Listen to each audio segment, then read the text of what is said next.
الفاعل بناء على التقرير هو سياف. ياكو سياف، مجرد سياف.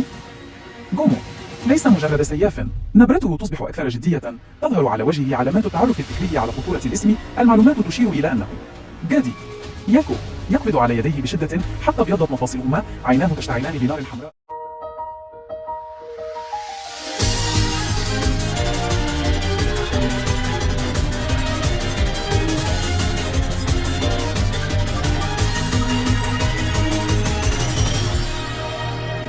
فصل. طاقم الجزيرة والبحث عن المجهول.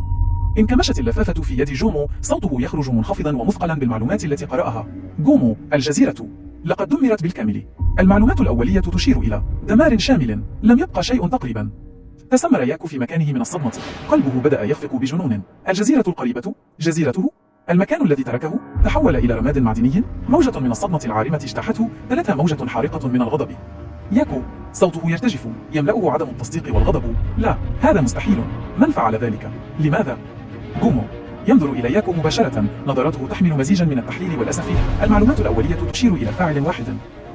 كفاءة التدمير، النمط المعدني للرماد المتبقي. كل شيء يشير إلى أسلوب قتالي محدد للغاية. الفاعل بناء على التقرير هو سياف. ياكو سياف، مجرد سياف. جومو ليس مجرد سياف. نبرته تصبح أكثر جدية، تظهر على وجهه علامات التعرف الفكري على خطورة الاسم. المعلومات تشير إلى أنه جادي. ياكو يقبض على يديه بشدة حتى ابيضت مفاصلهما، عيناه تشتعلان بنار حمراء من الغضب. رسم عبوسا عميقا على وجهه. جادي. جومو يراقب رد فعل ياكو بعينيه التحليليتين، يسجل شدة غضبه. المعلومات الأولية والتحليل بناء على التقارير القادمة من تلك المنطقة تشير إلى أن جادي ليس مجرد سياف قوي، إنه واحد من 4 أفراد يمثلون قمة القوة العسكرية والسلطة في هذا العصر. إنه عضو فيما يعرف بالقيادة العليا.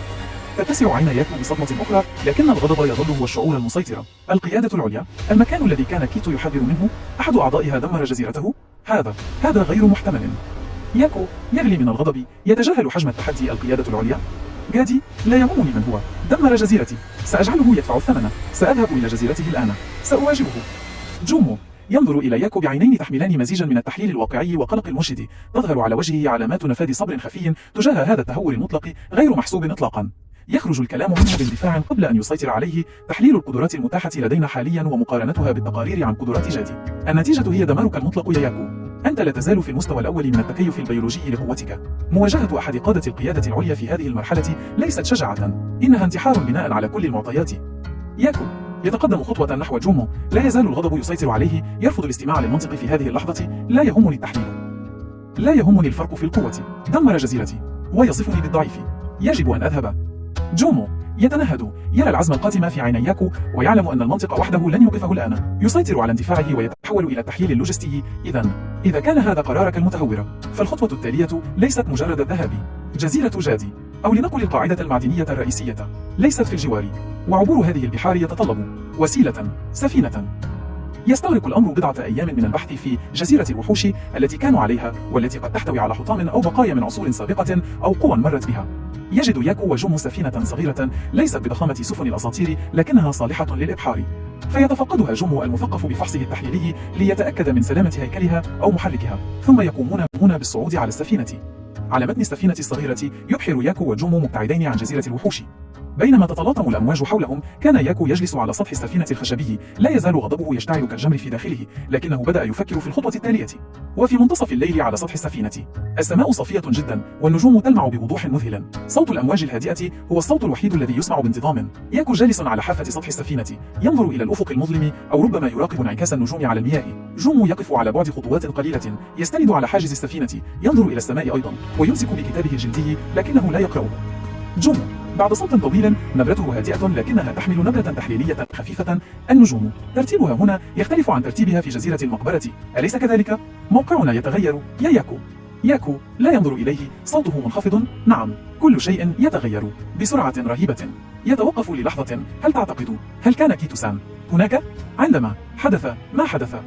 جومو نبرته لا تتغير كثيرا، لكن هناك ثقلا خفيا فيها. التقرير لم يذكر تفاصيل عن الناجين أو الضحايا، ولكن كيتو يتهدأ صوته أكثر. هو شخص يعرف كيف يتجنب الموقف غير الملائم في اللحظة المناسبة، ولكنه أيضا يتنهد بصوت خافت جدا. ليس الشخص الذي يهرب من مسؤوليته بسهولة. من الصعب تحليل احتمالات بقائه بدون بيانات إضافية. ياكو يقبض على يده التي يستند عليها ثم يفتحها ببطء. لم أكن أرغب بالبقاء شهرا آخر كما قال، كنت أرغب بالمغادرة فورا، ولكن ليس هكذا. ينظر أخيرا إلى جومو، في عينيه مزيج من الحزن واللوم الذاتي. هل كان تهوري سبب ما حدث؟ لو لم أغادر بتلك الطريقة، لو بقيت شهرا إضافيا، هل كان يمكن أن يحدث شيء مختلف؟ جومو يهز رأسه ببطء. تحليل السبب والنتيجة في الكوارث واسعة النطاق معقد جدا. الكارثة التي حلت بجزيرتك يبدو أنها كانت عملية مخططة وموجهة من قبل قوة هائلة. وجودك أو عدم وجودك لم يكن ليغير النتيجة النهائية للهجوم نفسه، ربما كان سيغير فقط مصيرك أنت في تلك اللحظة. ياكو يعود لينظر إلى النجوم يهمس. جزيرة المقبرة كانت كريهة ومليئة بالخوف، ولكن كانت مكاني، الشيء الوحيد الذي عرفته. جومو يتقدم خطوة، يتوقف بجوار ياكو، ينظر إلى النجوم أيضا، يتحدث بنبرة مختلفة قليلا أقل تحليلية وأكثر تأملا. لكل مكان رائحته الخاصة وقبحه الخاص وسحر خفي أيضا. يشير بيده إلى السماء. انظر إلى كل هذه النجوم، كل نجم ربما هو عالم بحد ذاته، ملايين العوالم، بعضها ربما مثالي وبعضها الآخر جحيم لا يطاق. لكن ما يجعل العالم حقيقيا لك ليس كماله أو قبحه المطلق، بل أثره عليك. ياكو يفكر في كلامه للحظة. أثره، نعم. يقبض على يده مرة أخرى بقوة أكبر هذه المرة. في عينيه يظهر تصميم جديد يطفو فوق الحزن. وهذا الأثر لن يحدد مستقبلي. لن أسمح للرائحة الكريهة والخوف أن يكون نهاية قصتي.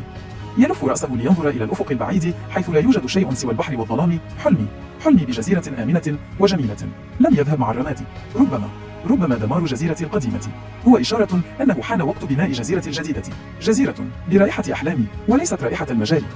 جومو ينظر إلى ياكو بتمعن شديد، في عينيه نظرة لا يمكن تحليلها بسهولة، فيها شيء من الفهم العميق والإعجاب غير المعلن والحزن على الثمن الذي قد يدفعه ياكو لتحقيق حلمه. أحلام. يتمتم الكلمة وكأنها مفهوم نظري يختبره. هي قوة بيولوجية معقدة بحد ذاتها يا ياكو، تستطيع أن تحرك الجبال أو تحطم صاحبها إذا لم يتم فهم هيكلها جيدا. بناء جزيرة من الأحلام يتطلب فهما للواقع وقوة لتغييره. يشير بإصبع إلى قلب ياكو بلطف شديد. وقوة أكبر للحفاظ على الهيكل الداخلي لك سليما بينما تحاول بناء الهيكل الخارجي لحلمك. ياكو يومئ ببطء، يستوعب الكلمات، ثم تظهر ابتسامة صغيرة جدا على وجهه، ابتسامة منهكة لكنها صادقة. بناء الهيكل الداخلي. ينظر إلى يده ثم إلى السماء. أعتقد لدي مرشد ممتاز يساعدني في فهم الهياكل، حتى هياكل الأحلام.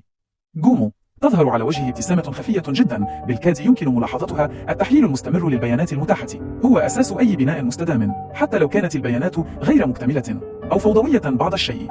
ياكو يقف ببطء، يمد جسده المنهك، يعود التصميم الكامل إلى عينيه. حسنا، النجوم لا تنتظر أحدا، وجادي لا ينتظر أيضا.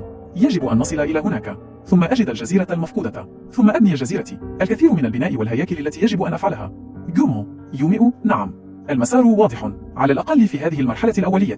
يعود لينظر إلى الأفق لنستمر في الإبحار نحو المجهول المنظم، أو ربما الفوضى المنظمة. بعد ذلك أخرج ورقة كبيرة وجدها على السفينة وقلم فحم. جومو ينظر إلى ياكو وهو يخطط على الورقة بفضول فكري. ماذا تفعل أيها الفتى؟ هل تقوم بعملية تمثيل بياني لوجهة سيرنا؟ أم تحليل هيكلي للسفينة؟ ياكو يرفع رأسه بنظرة طفولية مفاجئة لكنها تحمل جدية في نفس الوقت. تعال انظر يا جومو، لقد رسمت أعضاء طاقمي. يشير إلى الرسمة المبسطة. هذا أنا، وهذا أنت، وهذا يرسم دائرة سريعة. هذا الطائر الذي رأيته في جزيرة جومو، وهذه يرسم خطا كبيرا. هذه هي سفينتنا. اكتمل الطاقم. ينظر جومو إلى الرسمة ثم إلى ياكو ثم إلى الرسمة مرة أخرى. تظهر على وجهه فجأة علامات دهشة تحليلية ثم تتبعها موجة من الضحك المفاجئ والمندفع، ضحك أقرب إلى نوبة غير متوقعة منه. ها ها ها ها ها. يمسك ببطنه للحظة. ها ها ها ها. طاقم، طائر، سفينة. ما هذا التمثيل الرمزي البدائي؟ إنه مذهل في بساطته. ها ها ها. سرعان ما يسيطر على ضحكاته، يعود إلى نبرته التحليلية مع ابتسامة خفية. تمثيل بصري لكيانات مختلفة تجمعها غاية مشتركة، طريقة فعالة لتثبيت الهوية الجماعية رغم أن العناصر غير تقليدية بالمرة. تلمع في عينيه نظرة خاطفة، ربما مقارنة هذا الطاقم البسيط والواضح بالطواقم المعقدة والمظللة التي عرفها في ماضيه، أو بمفهوم الطاقم الذي كان جزءا منه عندما كان يقلد شخصا ما. ياكو يعبس قليلا من الضحك الأولي لكنه يتابع بثقة. لا تضحك يا جومو، هذا هو طاقم الجزيرة. أنا القائد، وسنجد الجزيرة المفقودة. وربما يرسم شكلا آخر على الورقة عندما أهزم جادي. ربما أطلب منه الاعتذار وأن ينضم إلى طاقمي أيضا. يجب أن يكون لدينا سياف قوي. جومو تتوقف ضحكاته تماما، تعود الجدية إلى وجهه مع لمحة من السخرية الفكرية. جادي ينضم إلى رسمتك هذه. تحليل المنطق الرياضي لهذه الفرضية يعطي نتيجة تقترب من الصفر المطلق يا ياكو. ما زلت ساذجا بشكل يفوق قدرتي على التحليل أحيانا. ياكو يعود لينظر إلى البحر، نظرة جادة تعود إلى عينيه. ربما أنا ساذج، لكن لدي هدف، وحلمي هو الذي يجعلني أستمر. طاقم الجزيرة سيجد الجزيرة المفقودة ويبني جزيرة أحلامي.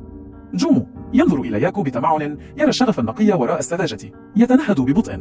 هدف وشغف، نعم، رغم كل التحليلات والمعادلات المعقدة التي أعرفها، هذا الشغف النقي. تظهر نظرة حزينة وسريعة في عينيه، لأنه افتقد هذا الشغف يوما ما أو رآه يسحق. هو العامل الوحيد الذي لا يمكن التنبؤ به في هذا العالم الجديد. إنه يذكرني بسبب البحث عن المعرفة في المقام الأول. يعود بنظره إلى الأفق. حسنا، لنبحر نحو جزيرة جادي، لنرى كيف تتفاعل سذاجتك وشغفك مع واقع العالم الحديث القاسي. مرت الأيام في عرض البحر. كانت الرحلة شاقة في بعض الأحيان، لكن طاقم الجزيرة المكونة من فردين وسفينة وطائر مرسوم، وربما طائر حقيقي لم يغب، بدأ رحلته نحو المجهول.